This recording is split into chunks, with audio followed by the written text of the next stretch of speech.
Bom dia a todos. Nessa exposição nós vamos falar dos implantes de marca-passo e desfibriladores mono e bicamerais. A gente sabe que existe um crescimento do número de implantes iniciais, tanto de desfibriladores quanto de marca-passos. Porém, o que se tem notado recentemente é um crescimento desproporcional do número de complicações, principalmente as complicações infecciosas, porém as outras também. E o que explica esse fato, principalmente, é o envelhecimento da população com o crescimento do número de comorbidades, o que tem feito também aumentar o custo do tratamento desses pacientes. Dessa forma, é fundamental a gente explorar quais são os fenômenos que têm levado ao aparecimento de complicações para que nós possamos melhorar nossa técnica operatória. Um dos fatores que está fortemente correlacionado ao crescimento de complicações é o aumento do número de cabos eletrodos. Quanto maior a complexidade do dispositivo, maior a taxa de complicações que se tem observado. E também o número de procedimentos que é feito por centro. Quanto mais especializado o centro, quanto maior o número de procedimentos realizados por ano, menor será a taxa global de complicações. Eu acredito que uma operação começa no seu planejamento.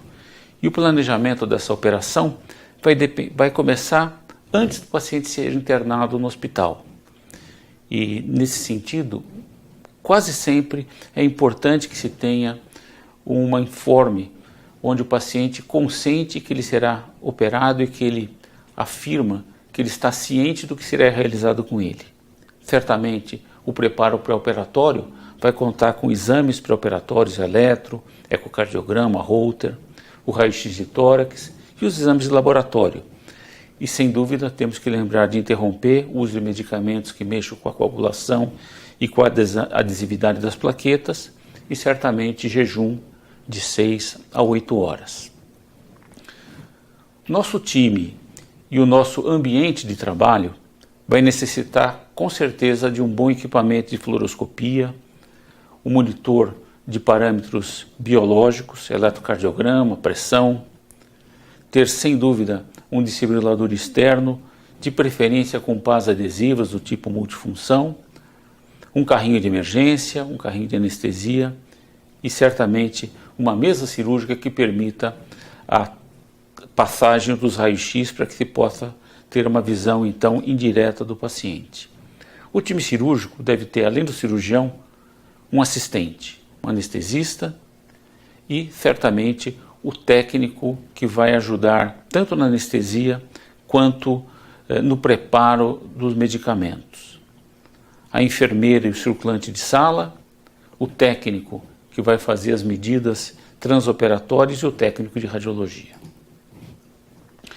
O principal acesso para se fazer o implante de marca-passo é o transvenoso. Eu acredito que hoje em dia mais do que 90% dos procedimentos em todo o mundo sejam feitos por essa via e nós podemos utilizar tanto a veia cefálica quanto a veia subclávia do lado direito ou do lado esquerdo. Atualmente o lado esquerdo tem sido mais utilizado pela facilidade de se implantar desfibriladores e também ressincronizadores, principalmente quando se pensa que um dia o paciente pode precisar de uma mudança de modo de estimulação daquilo que é chamado de upgrade. O acesso mais fácil é a punção da veia subclávia. Eu acredito que a utilização da veia cefálica seja mais segura. A obtenção do acesso de punção pode ser feito também facilitado pela injeção de contraste numa veia periférica do braço logo antes do início do implante. Uma vez feita a punção, nós passamos um guia que vai conduzir o introdutor e existem vantagens e desvantagens para cada uma dessas técnicas. Certamente, o acesso pela veia cefálica é um pouco mais trabalhoso e depende um pouquinho mais de habilidade de quem está fazendo o procedimento.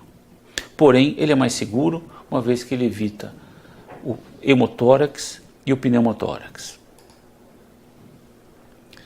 Um dos problemas da punção de subclávia é quando ela é feita muito medialmente. Vemos esse caso aqui, ele ilustra muito bem uma punção feita muito medialmente, que acabou levando à compressão tanto do cabo atrial quanto do cabo ventricular, tendo ocorrido uma fratura. A colocação dos cabos eletrodos pode ser feita utilizando-se um eletrodo de fixação passiva, como esses, que utilizam farpas ou aletas como mecanismo de fixação entre as trabéculas, ou os cabos eletrodos de fixação ativa, que disparam um parafuso em sua ponta. A localização ela pode ser feita em qualquer uma das regiões do ventrículo direito e também do átrio direito. Porém, nós acreditamos que hoje em dia as regiões que mais são utilizadas são as regiões septais, onde a despolarização do coração artificial pelo marcapasso vai ter um componente mais próximo daquilo que é o normal, porque se atinge mais rapidamente as fibras do feixe de His. Aqui nós vemos então uma animação da passagem do cabo eletrodo. Vejam que ele passou pelo centro da válvula tricúspide, uma vez que ele partiu do implante com a passagem não de ponta pela válvula tricúspide. Uma vez atingida a artéria pulmonar, nós podemos retrair o eletrodo e tentar colocá-lo, de preferência, numa região do septo interventricular, numa porção intermediária. Vejam aqui já o marcapasso implantado no ventrículo direito, numa porção intermediária do septo interventricular, e o cabo eletrodo atrial implantado na região da aurícula direita. Nós vemos aqui então o gerador de pulsos implantado à direita na região infraclavicular.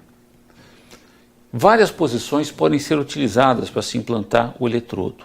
Nós vemos aqui na projeção posterior anterior, desse outro lado na posição oblíqua anterior esquerda, o posicionamento do eletrodo atrial e do eletrodo ventricular.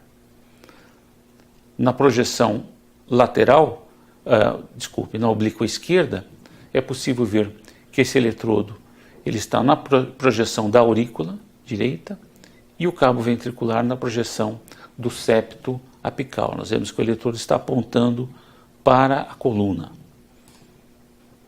Nessa outra imagem, o eletrodo ventricular já é colocado um pouco mais cranialmente com relação à imagem anterior. Então, ainda no septo apical, porém um pouco mais cranial do que na imagem anterior. Na próxima, nós já vamos ver um posicionamento septal, porém no septo intermediário. Nessa posição, septo intermediário já um pouco mais em direção ao septo de saída. Esse posicionamento já em septo de saída. E aqui, praticamente, o eletrodo ventricular direito na via de saída do ventrículo direito. Qualquer uma dessas posições pode dar um excelente tipo de estimulação. Porém, acredita-se que quanto mais medial no septo, melhor a despolarização. Nós temos que tomar muito cuidado com o excesso de alça deixado no posicionamento do eletrodo, tanto do ventrículo quanto do átrio. Certamente, uma retração desse eletrodo pode dar uma posição mais confortável para o cabo eletrodo e evitar dobraduras como essa que está se formando e evitar problemas futuros no cabo eletrodo.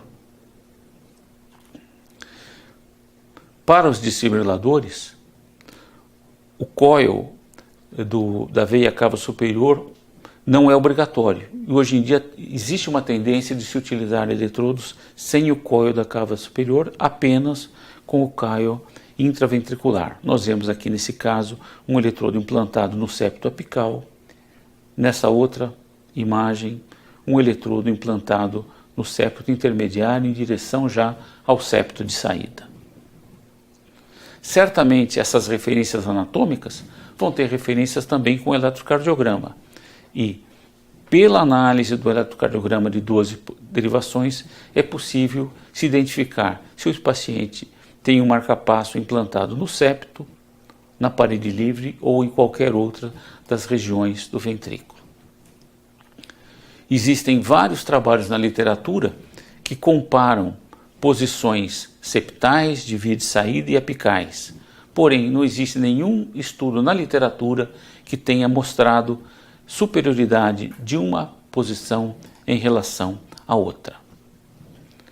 É sempre importante se pensar no conceito da sincronia secundária à estimulação cardíaca ventricular direita.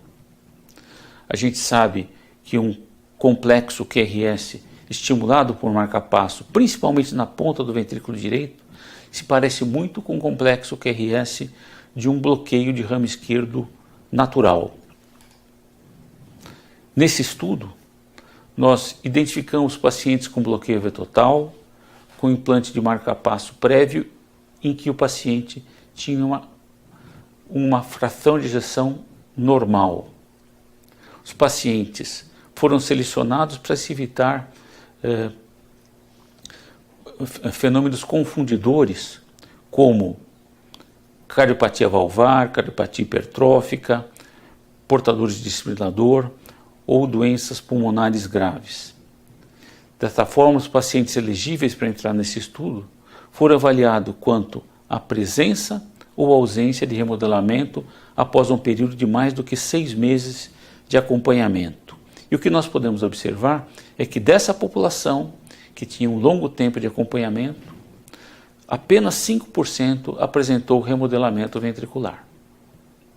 Nós podemos observar que o tempo não esteve correlacionado com a presença do remodelamento, podendo haver remodelamento mais tardiamente, mas também mais precocemente quando ele acontecia. A análise da sincronia desses pacientes pôde mostrar que, após um segmento de 8 anos e meio, uma idade, no momento da ecocardiografia, de 75 anos em média, a grande maioria dos pacientes apresentava uma boa sincronia, tanto intraventricular quanto interventricular, por estarem os atrasos intraventricular e interventricular dentro dos parâmetros de normalidade. Certamente, existem prós e contras para se colocar o eletrodo no ápice, no septo ou na via de saída. O implante no ápice é sempre mais simples do que em outras regiões com menor chance de disposicionamento. Os testes intraoperatórios são obrigatórios e nós tentamos obter medida da sensibilidade da onda P acima de 1 mV, resistência na faixa de 400 a 1000 ohms e, de preferência, limiar de estimulação abaixo de 1 volt quando se utiliza uma duração de pulso de 0,4 milésimo de segundo. No caso de eletrodos ventricular, acredita-se que a obtenção de uma onda PR maior do que 5 mV seja o ideal. O teste de desfibrilação, ele nem sempre é obrigatório.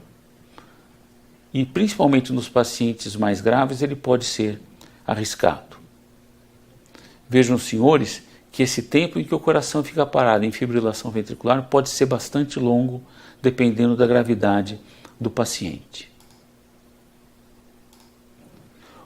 Hoje em dia, nem todos os serviços fazem rotineiramente testes de desfibrilação.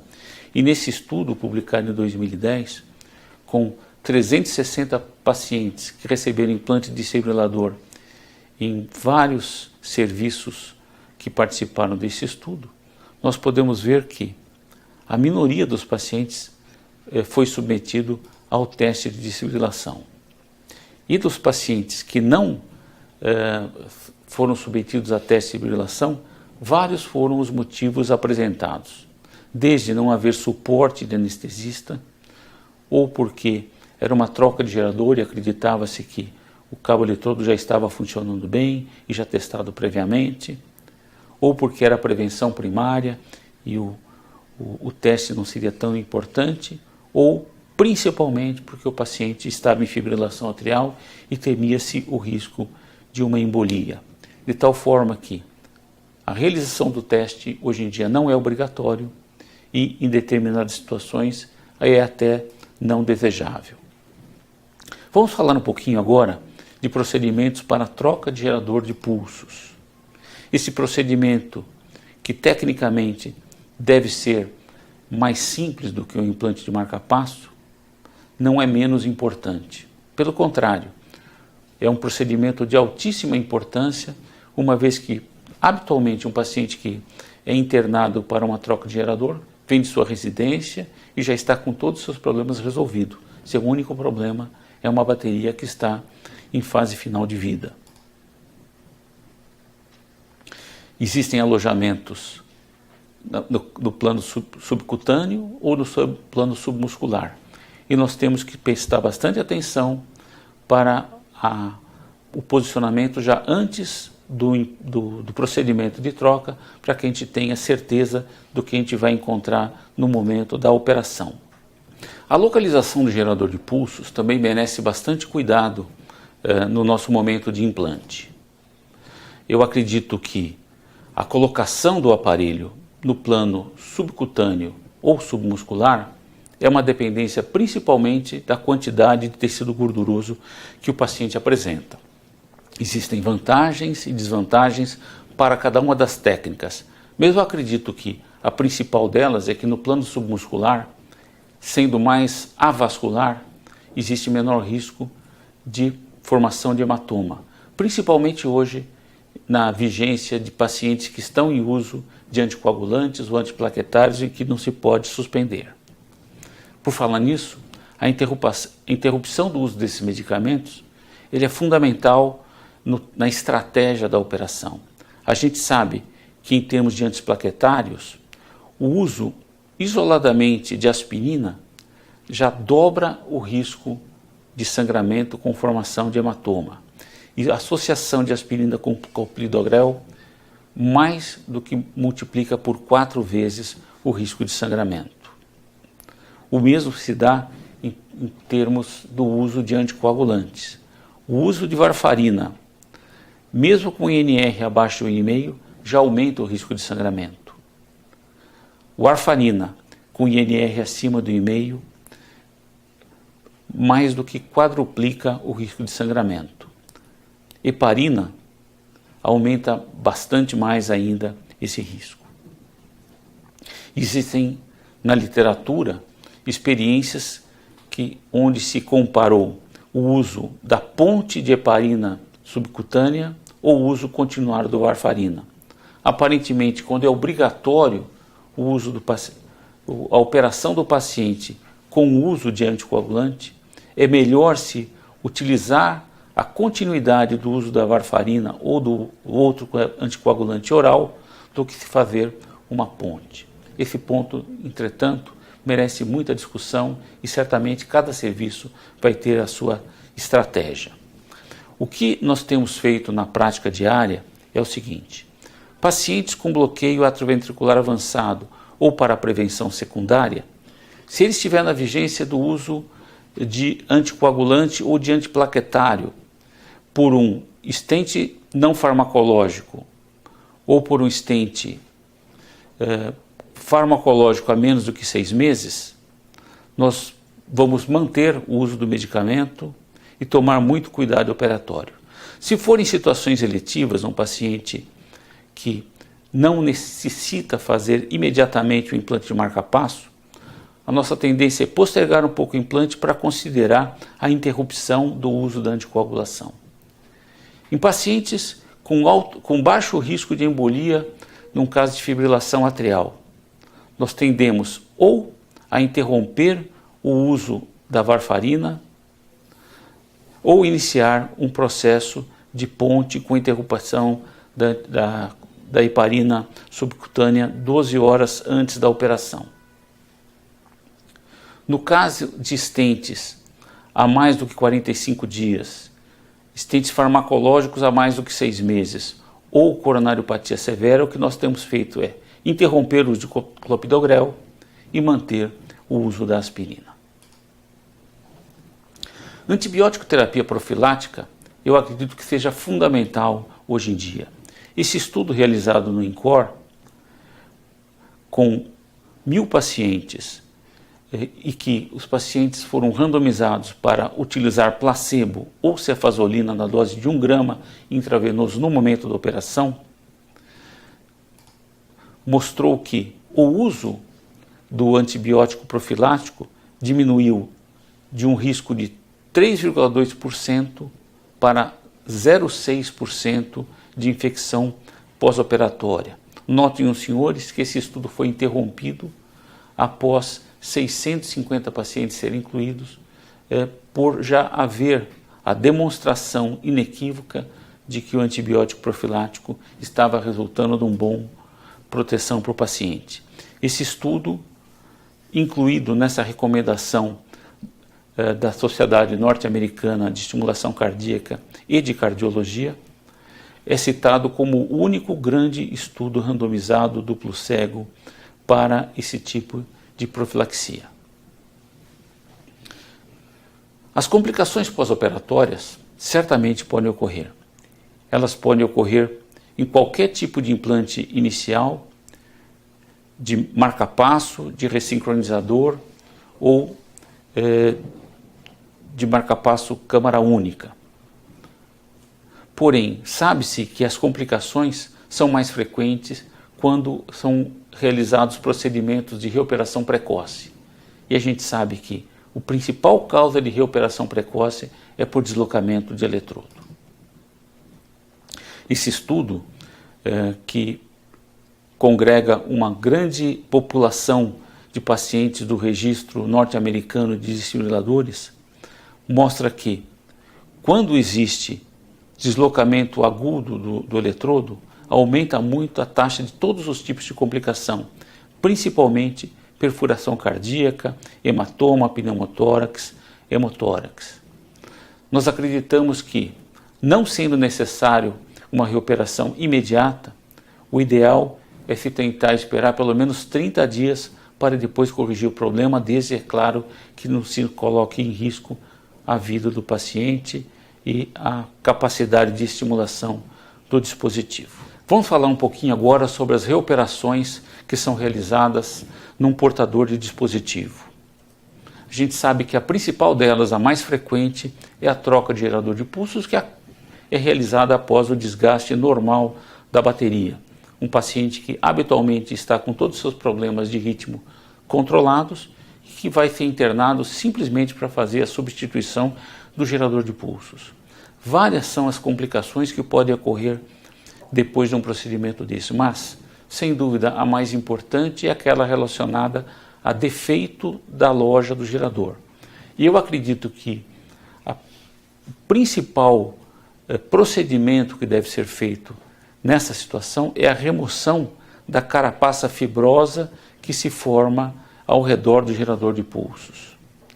Liberar completamente os cabos eletrodos e, em seguida, remover a carapaça evita muitos dos problemas que acontecem no pós-operatório precoce ou tardio nesses pacientes. A remoção de toda a carapaça posterior, eu acredito que seja fundamental. E a remoção da anterior também ajuda muito a se obter uma loja com excelente aspecto cosmético no final da operação. As complicações que acontecem após substituição de gerador de marca-passo e desfibrilador foram analisadas nesse estudo publicado em 2010, no registro Replace, com 1.700 pacientes operados numa análise prospectiva em vários centros americanos. Foram analisadas as complicações no grupo dos pacientes submetidos a simplesmente troca de gerador de pulsos ou quando um procedimento de eletrodos também foi realizado, analisadas complicações maiores e complicações menores. Nesse estudo, as complicações maiores que aconteceram após troca de gerador de pulsos isolada aconteceram principalmente por problemas relacionados a mau funcionamento do eletrodo, readmissão hospitalar, infecção, hematoma e hospitalização prolongada. Porém, quando se realiza um procedimento de eletrodo associado à troca de gerador de pulsos, o número de complicações aumenta muito, porque aparecem aquelas também relacionadas à via de acesso, principalmente pneumotórax, hemotórax, perfuração cardíaca.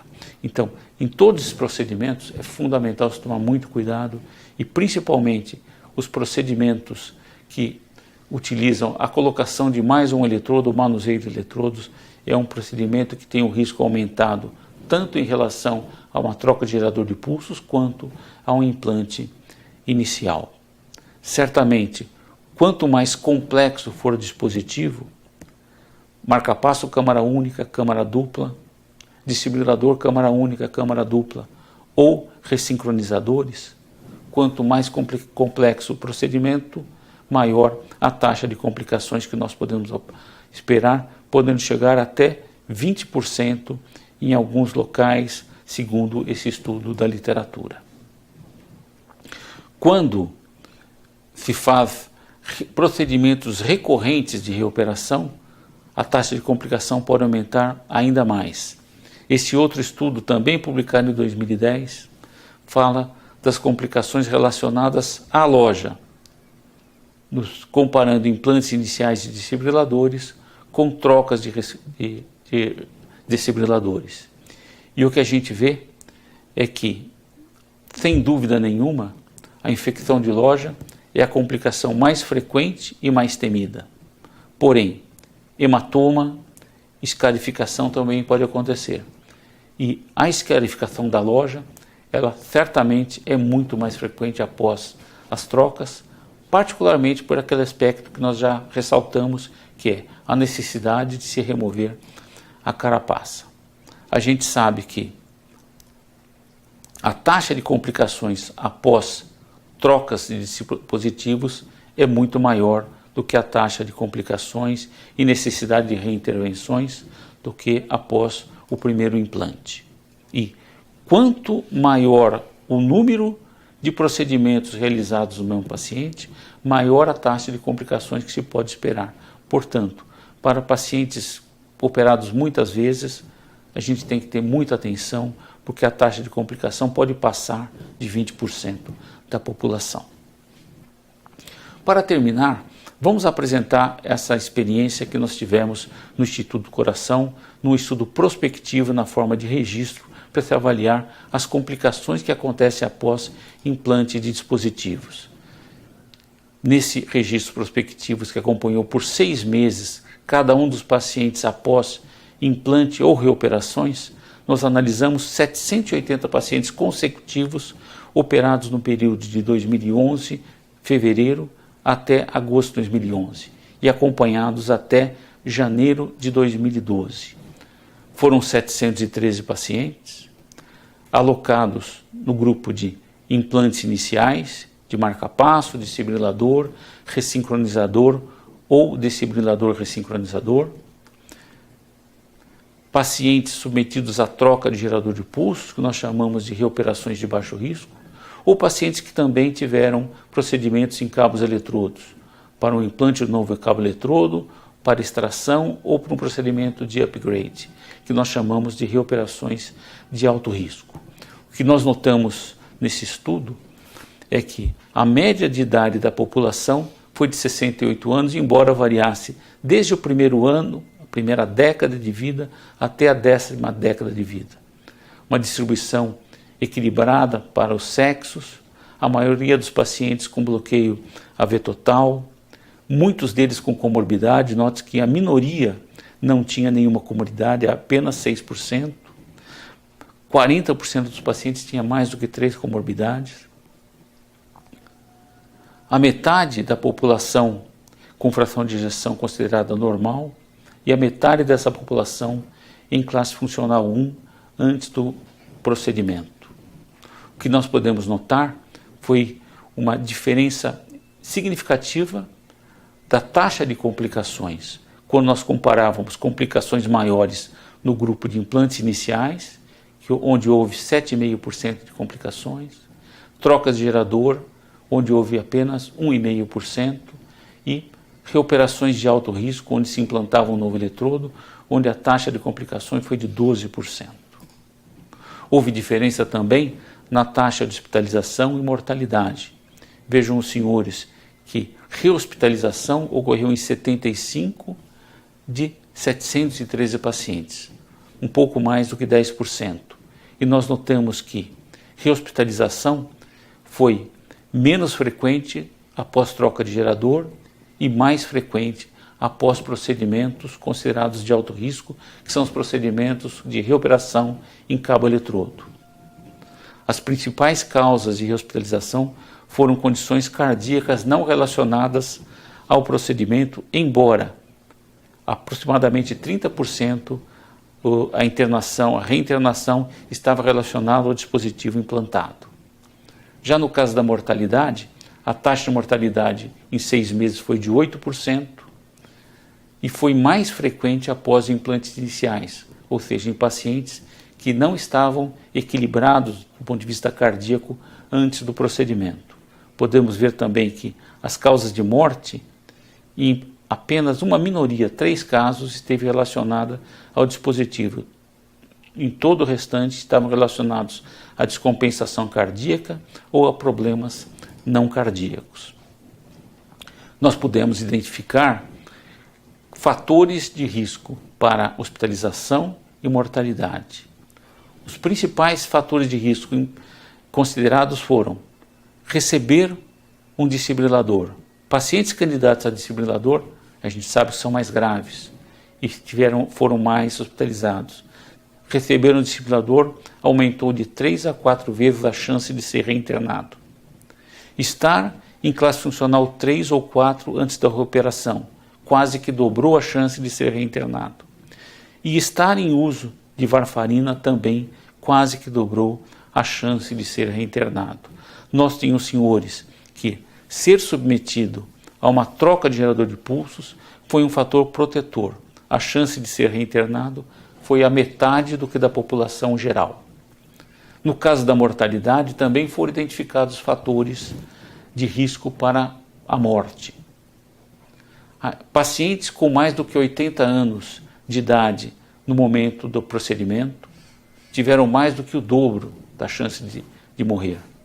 Pacientes com fração de ejeção abaixo de 40% tiveram também o dobro da chance de morrer. Pacientes em classe funcional 3 ou 4 tiveram 3 vezes a chance de morrer aumentada. E pacientes em uso de varfarina também tiveram o dobro do risco de falecer. Da mesma forma, pacientes submetidos a operações de baixo risco, reoperações de baixo risco, no caso troca de gerador, estiveram protegidos de mortalidade. De tal forma que nós acreditamos que complicações maiores são mais frequentes após reoperações de alto risco. Elas ocorrem 2 a 3 vezes mais do que após um implante inicial e 10 vezes mais do que após uma troca de gerador de pulsos. Rehospitalização dos pacientes atualmente ela é muito frequente e praticamente 10% dos pacientes precisam ser rehospitalizados, principalmente por descompensação de insuficiência cardíaca. Apenas 1/3 dessas reoperações são relacionadas a problemas com o dispositivo. Fatores de risco para rehospitalização: receber um desfibrilador, estar em classe funcional 3 ou 4 ou em uso de varfarina. A mortalidade total desses pacientes atualmente também é elevada, em torno de 8%. A principal causa delas, descompensação cardíaca, principalmente relacionado a pacientes com insuficiência cardíaca grave. Apenas 0,4% das mortes está relacionado ao implante do dispositivo de PERSI. Fatores de risco para a mortalidade: ter mais do que 80 anos no momento da operação, fração de ejeção abaixo de 40, estar em classe funcional 3 ou 4 ou em uso de varfarina. Pacientes submetidos à troca de gerador de pulsos isolado estão protegidos tanto da hospitalização quanto da mortalidade total. De tal forma que eu acredito que hoje em dia é fundamental que a gente tome muito cuidado no preparo do paciente que vai ser submetido a um procedimento, tanto de implante quanto de reoperação.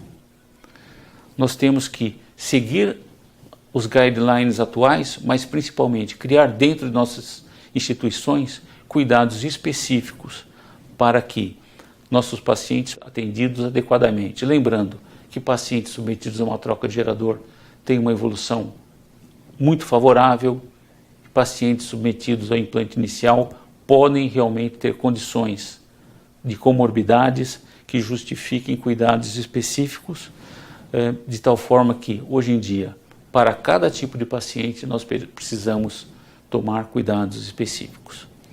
Muito obrigado por sua atenção.